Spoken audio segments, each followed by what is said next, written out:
जी नमस्कार साथियों, मैं आशीष पांडे आप सबका स्वागत करता हूं अरुणिका स्टडी में। और आज ये है हमारा डेली करंट अफेयर्स का दूसरा दिन, और जो कि 3 जनवरी 2023 का करंट अफेयर कवर करेंगे इसमें हम। तो चलिए इसी के साथ हम आगे बढ़ते हैं। और यहाँ जो भी क्वेश्चंस डिस्कस किया जाएगा ये आपके मतलब सारे प्रतियोगी परीक्षा के लिए इम्पोर्टेंट है, साथ ही केवीएस के लिए ये खास तौर पे डिज़ाइन किया गया है। और ये आप जब क्लास अटेंड करेंगे तो आपको खुद मालूम हो जाएगा कि ये क्यों केवीएस के लिए ही खास डिज़ाइन किया हुआ है। और जो भी क्वेश्चंस है काफ़ी इंपॉर्टेंट है। जब आप केवीएस एग्ज़ाम देंगे तब आप मुझसे बोलेंगे कि क्वेश्चंस यहीं से आया था। तो चलिए बिना देर किए हुए शुरू करते हैं। और पहला क्वेश्चन आपके सामने है, और क्वेश्चन आप सामने है तो पढ़िए एक बार क्वेश्चन को और बताइए कि क्या है। Which institute has been named as the G20 Science Working Group Secretariat? यानी किस संस्था को G20 विज्ञान कार्य समूह के सचिवालय के रूप में नामित किया गया है? आईआईटी मद्रास, डीआरडीओ, इसरो और इंडियन इंस्टीट्यूट ऑफ साइंस जो कि बेंगलोर में है। इनमें से आपको जवाब देना है, और जो सही जवाब है वो है इंडियन इंस्टीट्यूट ऑफ साइंस जो कि बेंगलोर में है। साथ ही इसके बारे में और कुछ बता दूं कि ये G20 साइंस वर्किंग ग्रुप जो होता है इसका नाम होता है साइंस 20। ठीक है, इसका नाम क्या होता है कि साइंस 20 नाम होता है, जिसको S20 के नाम से हम लोग जानते हैं। और इसका 2023 का जो थीम है ये काफ़ी इंपॉर्टेंट है, और थीम ये है disruptive science for innovation and sustainable development. ठीक, ये बहुत इंपॉर्टेंट है, ये एग्जाम में पूछा जाता है। इसी के साथ मैं अगर कुछ बताऊं आपको, एक्स्ट्रा नॉलेज दूं, तो G20 में ये है कि G20 19 देश और एक यूरोपियन यूनियन का ग्रुप है। और यूरोपियन यूनियन अकेले 28 देशों का एक यूनियन होता है।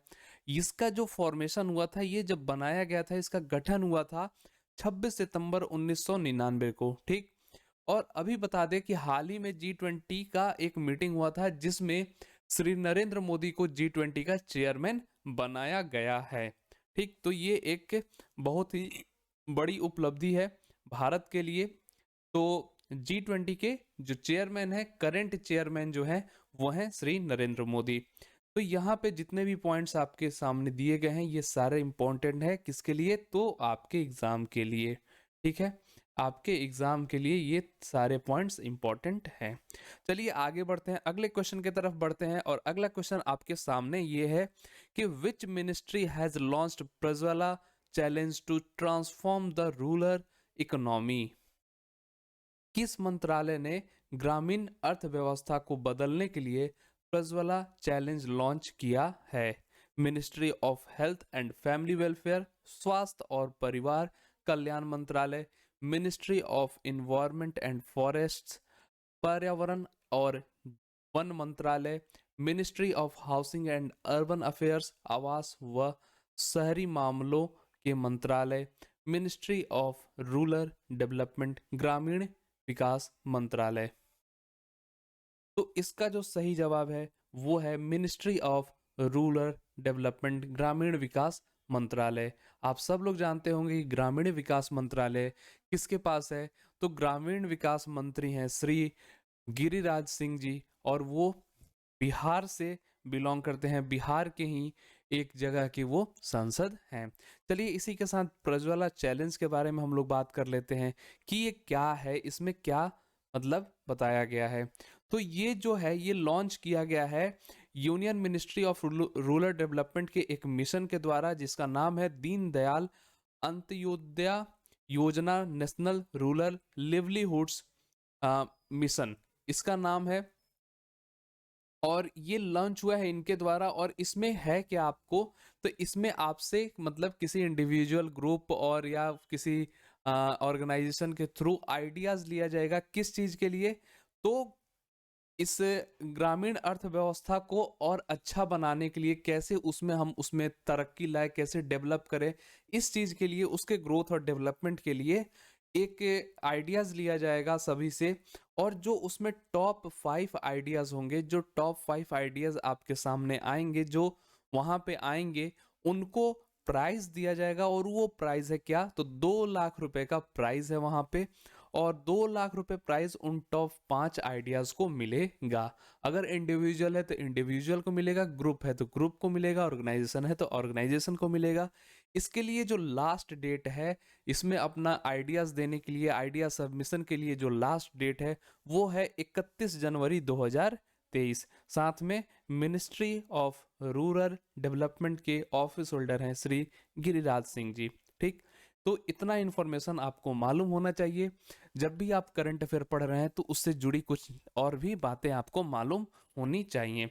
चलिए इसी के साथ आगे हम बढ़ते हैं और अगला जो क्वेश्चन आपके सामने है वो है, PM Narendra Modi flagged of the Vande Bharat express on 30 December connecting Howrah and which city. मतलब प्रधानमंत्री मोदी ने 30 दिसंबर को हावड़ा और किस शहर को जोड़ने वाली वंदे भारत एक्सप्रेस को हरी झंडी दिखाई है। ठीक, तो ये क्वेश्चन बहुत इंपॉर्टेंट हो जाता है, क्योंकि आप भी जानते होंगे कि धीरे धीरे वंदे भारत एक्सप्रेस का को बढ़ाया जा रहा है। उसमें धीरे धीरे एक एक ट्रेन बढ़ते जा रहे हैं, रूट्स बढ़ते जा रहे हैं। आपको ये मालूम होना चाहिए कि इस हावड़ा और जो सिटी अभी पूछा गया है, इन दोनों सिटी में जो कनेक्ट कर रहा है जो वंदे भारत, ये जो रूट होगा ये वंदे भारत के लिए 7वां रूट हो जाएगा। जो 7वां रूट है जहाँ पे वंदे भारत एक्सप्रेस दौड़ाई जाएंगी। चलिए इसी के साथ इसका जो जवाब होगा वो होगा न्यू जलपाईगुड़ी, जो कि कोलकाता में ही है। और ये आपको न्यू जलपाईगुड़ी जो है ये सिलीगुड़ी डिस्ट्रिक्ट में ये आपको मिलेगा, उधर में ये मिलेगा। तो ये एक तरह से हावड़ा और सिलीगुड़ी को ये कनेक्ट कर रहा है। और सिलीगुड़ी आप भी जानते होंगे हिमालय के पास है, हिमालय पर्वतों के पास है। तो ये एक तरह से काफ़ी अच्छा इनिशिएटिव है कि आपका जो लॉन्ग रूट है उसको, उसमें टाइम स्पेंड जो होता है ट्रैवल करने में वो कम हो जाएगा इस वजह से। तो टूरिस्ट भी जो बढ़ रहे हैं उनकी संख्या और ग्रो करेगी और ज़्यादा वहाँ पे हमें टूरिज्म बढ़ाने का मौका मिलेगा। ठीक है, इसी के साथ और कुछ जानकारी ले लेते हैं। तो ये जो वंदे भारत एक्सप्रेस जो इस दो सिटी के बीच में चलने वाली है, ये होगा कितने डिस्टेंस का, तो ये होगा 564 किलोमीटर का, जिसमें टाइम ट्रेवल होगा आपका वो होगा 7.45 आवर्स। यानी 7.45 आवर्स में एक तरह से देखें तो आप 7.5 घंटे में आप 564 किलोमीटर की दूरी तय कर लेंगे। ठीक है, इसके साथ मैं बता दूं कि पहला जो वंदे भारत एक्सप्रेस आपका जो चला था वो चला था कहाँ से कहाँ तक, तो न्यू दिल्ली से वाराणसी चला था। और वो कब चला था, तो 15 फरवरी 2019 को ये चला था। इस ट्रेन का जो पहला नाम दिया गया था वो नाम दिया गया था ट्रेन 18। ठीक है, ये बहुत इंपॉर्टेंट है। मैं बोलता हूँ ना कि जो ज़्यादा होशियार बनते होंगे उनके सामने कुछ ऐसा क्वेश्चन रख दो कि वो खुद चक्कर में पड़ जाएं, तो उनके लिए ये क्वेश्चन बहुत मज़ेदार क्वेश्चन है। ठीक है, और साथ ही मैं बता ही दिया कि टोटल अब तक 7 रूट्स हो गए हैं। पहला रूट क्या था, न्यू दिल्ली से वाराणसी। दूसरा रूट जो था वो न्यू दिल्ली से जम्मू का था, कटरा का। तीसरा तीसरा था मुंबई और गांधीनगर का आई थिंक था। इसी तरीके से करके टोटल अब तक 7 रूट हो गए। जो 7वां रूट है वो है हावड़ा और न्यू जलपाईगुड़ी का। ठीक है, आगे बढ़ते हैं, अगले क्वेश्चन पे आते हैं। और जो अगला क्वेश्चन है आपके सामने वो ये है, क्वेश्चन है, PM Modi will launch 3200 kilometre long river cruise on 13 January 2023। It will connect, मतलब पीएम मोदी 13 जनवरी 2023 को 3200 किलोमीटर लंबी रिवर क्रूज का शुभारंभ करेंगे। यह कनेक्ट करेगा, ये 2 जगहों को कनेक्ट करेगा। आपको बताना है ये कौन कौन से जगह को कनेक्ट करेगा। तो ये बहुत इंपॉर्टेंट आपके लिए है, बहुत इंपॉर्टेंट, ये किसी ना किसी पेपर में जरूर आएगा। इसमें बहुत ही अच्छी एक न्यूज़ है। इसका जो सही जवाब है वो है काशी टू डिब्रूगढ़। काशी बोलिए या वाराणसी बोलिए, बात एक ही है। तो ये जो है ये 3200 किलोमीटर का एक रिवर क्रूज बन रहा है। और इसमें क्या होगा कि आपका वाराणसी से आप चलेंगे और इंडिया के काफ़ी सारे जगहों से होते हुए, सुंदरवन वगैरह होते हुए आप जाएंगे कहाँ, तो ढाका जाएंगे, यानी बांग्लादेश पहुंचेंगे आप। और बांग्लादेश में टोटल 1100 किलोमीटर की ट्रेवल आपकी बांग्लादेश में होगी। और उसके बाद आप पहुंचेंगे कहाँ, तो डिब्रूगढ़ जो कि असम स्टेट में है, वहां पे आप पहुंचने वाले हैं। तो यहाँ पे आप देख सकते हैं कि बहुत बहुत मजेदार ये है। देखो यहाँ पे लिखा हुआ है the cruise will cover 50 major tourist site, यानी 50 मुख्य टूरिस्ट साइट को ये कवर करेगा, जिसमें कुछ हेरिटेज साइट हैं, जैसे सुंदरवन डेल्टा हो गया, काजीरंगा नेशनल पार्क हो गया। इसी के साथ साथ आप गंगा आरती जो वाराणसी में होती है वो भी आप देखेंगे, ठीक है। और इसके साथ मैंने जैसे आपको बताया था कि ये 1100 किलोमीटर बांग्लादेश में आपको ट्रैवल कराएगा ये। तो 1100 किलोमीटर बांग्लादेश का भी आप इसमें भ्रमण करने वाले हैं, और 2100 किलोमीटर इंडिया में। तो ये काफी अच्छा है, बहुत ही अच्छा इनिशिएटिव भी है, और काफी इससे मतलब ये एक तरह से टूरिज्म को बढ़ावा दिया जा रहा है भारत में। बहुत ही अच्छा, बहुत ही मजेदार होने वाला है इसमें। ठीक, आगे बढ़ते हैं। अब देखो इसमें होता क्या है कि इसमें बांग्लादेश के भी टूरिस्ट आएंगे। बांग्लादेश में जो इंडिया में टूरिस्ट आ रहे हैं वो बांग्लादेश भी जा सकते हैं इसी के साथ साथ। तो बहुत सारी कुछ इसमें फायदा होने वाला है, बहुत मजा आने वाला है ये इनिशिएटिव के बाद। ठीक है, आगे बढ़ते हैं और अगले क्वेश्चन की तरफ बढ़ते हैं। अगला क्वेश्चन आपके सामने ये है, DRDO celebrated its 65th foundation day on which date. मतलब DRDO ने भी अपना, जैसे कल मैंने बताया था कि कल किसी ने हैप्पी बर्थडे मनाया था, और कौन था वो, तो BSF था। उसी तरह इस बार DRDO ने भी अपना हैप्पी बर्थडे मनाया है। और ये किस दिन मनाया है हैप्पी बर्थडे, तो ये मनाया है 1 जनवरी को। तो इसी के साथ जान लेते हैं, जब 65वां जन्मदिन इसने 1 जनवरी को मनाया, तो इसका फाउंडेशन कब हुआ होगा, तो ये बना होगा, इसका गठन हुआ होगा 1 जनवरी 1958 को। 1 जनवरी 1958 को। और DRDO का जो फुल फॉर्म होता है ये होता है defence research and development organisation. Defence research and development organisation, ठीक। इसका जो हेडक्वार्टर है, हेडक्वार्टर कहाँ पे है, तो न्यू दिल्ली में हेडक्वार्टर है। और इसका मोटो जो है वो है strength origin is in science. और इसके जो चेयरमैन है, ये बहुत इंपॉर्टेंट, हेडक्वार्टर और चेयरमैन ये काफी इंपॉर्टेंट होता है, उससे रिलेटेड जो भी न्यूज है वो, ठीक। तो ये जो होगा चेयरमैन जो होगा, वो चेयरमैन जो है ये है डॉक्टर समीर वी कमत, ठीक है, डॉक्टर समीर वी कमत। ये आप लोग को याद रखना होगा, ठीक है। इसका फॉर्मेशन डे भी आपको याद रखना होगा, क्योंकि इसने हाल ही में अपना फाउंडेशन डे सेलिब्रेट किया है। कौन सा है ये, तो 65th भी है। तो ये काफी इंपॉर्टेंट क्वेश्चन हो जाएगा आपके लिए, ठीक है। बहुत इंपॉर्टेंट ये क्वेश्चन है आपके लिए। चलिए इसी के साथ हम बढ़ते हैं अपने अगले क्वेश्चन की तरफ। और अगला जो क्वेश्चन है वो है, who has become the 78th grand master of India. Bharat के 78वें ग्रैंड मास्टर कौन बने हैं। ग्रैंड मास्टर से आपका क्या मतलब होता है, तो ग्रैंड मास्टर आप लोग भी जानते होंगे कि ये चेस से जुड़ा एक टर्म है, चेस से एसोसिएटेड एक टर्म है। तो ग्रैंड मास्टर बनने के लिए होता क्या है, तो ग्रैंड मास्टर के लिए आपको क्या करना पड़ता है कि 3 ग्रैंड मास्टर लेवल की टूर्नामेंट आपको जीतना पड़ता है, उसमें आपको मेडलिस्ट बनना पड़ता है, तब आपका ग्रैंड मास्टर। साथ में आपको कुछ एक टारगेट पॉइंट्स होते हैं, उसको कंप्लीट करना होता है। इसके साथ ही किसी को ग्रैंड मास्टर खिताब मिलता है। तो ग्रैंड मास्टर खिताब कैसे मिलेगा, तो जो मैंने बताया 3 आपको ग्रैंड मास्टर टूर्नामेंट हो जीतना पड़ता है, तो उसमें क्या होता है कि कंटिन्यूअसली जीतना पड़ेगा आपको बिना हारे हुए। तो यहाँ जो 78th ग्रैंड मास्टर बने हैं वो बने हैं कौत्सव चैटर्जी। कौत्सव चैटर्जी जो कि बंगाल के हैं, और उनकी उम्र महज 19 साल है। और ये भारत के 78वें ग्रैंड मास्टर बने हैं। कहाँ, तो नेशनल सीनियर चेस चैंपियनशिप जीतकर वहां पे इन्होंने वहां पे मेडल जीता है। और वहां पे इनका ये तीसरा नेशनल जो तीसरा ग्रैंड मास्टर टूर्नामेंट था, इनका यही था जिसमें इन्होंने ये जीत के अपना ग्रैंड मास्टर खिताब जीता है। साथ ही ये बंगाल के तरफ से 10वें ग्रैंड मास्टर हो गए हैं। और भारत की तरफ से सबसे पहले ग्रैंड मास्टर हुए थे विश्वनाथन आनंद, जिनकी उम्र 14 साल थी, तभी वो ग्रैंड मास्टर हो गए थे। वो 1988 में ग्रैंड मास्टर बने थे, महज 14 साल की उम्र में।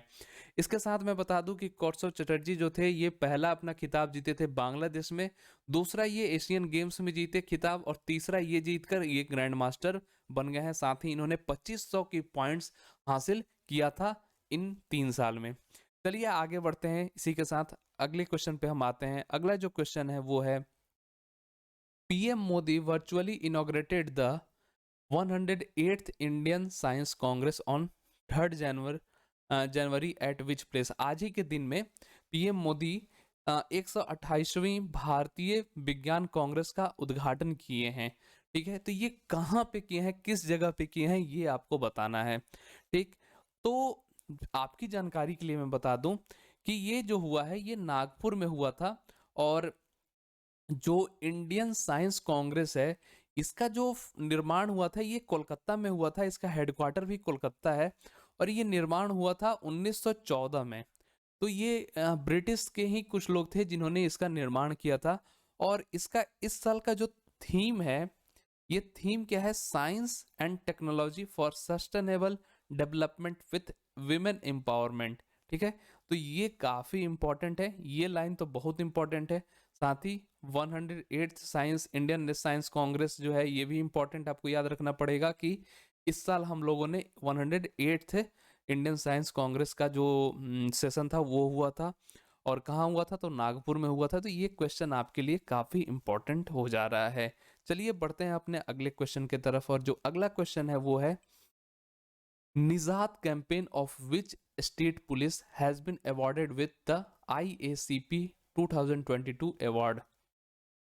किस राज्य पुलिस के निजात अभियान को IACP 2022 पुरस्कार से सम्मानित किया गया है। तो IACP जो ये पुरस्कार है ये एक US बेस्ड अवार्ड है। ठीक है, US का एक अवार्ड है, और ये मिला है किस राज्य के पुलिस फोर्स को, तो ये मिला है छत्तीसगढ़ के पुलिस फोर्स को मिला है। साथ ही मैं बता दूं कि IACP का मतलब होता है international association of chiefs of police. ठीक है, ये एक US बेस्ड इंटरनेशनल ऑर्गेनाइजेशन है। ठीक, तो वहां से भारत के छत्तीसगढ़ राज्य के पुलिस को निजात अभियान के लिए ये पुरस्कार मिला है उनको। और ये निजात कैंपेन जो है, निजात अभियान जो है वो एंटी ड्रग और इलिसिट लिकर कैंपेन है।